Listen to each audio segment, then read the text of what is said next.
Hello, in front of me I've got Samsung Galaxy A34. In this video I'll show you how to add internet speed indicator to status bar.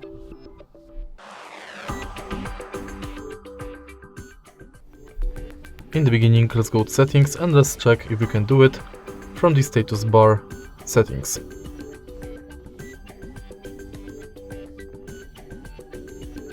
Unfortunately, we can do it from the settings of the system, so we have to go to Play Store. Enter Internet Speed Meter and install this app.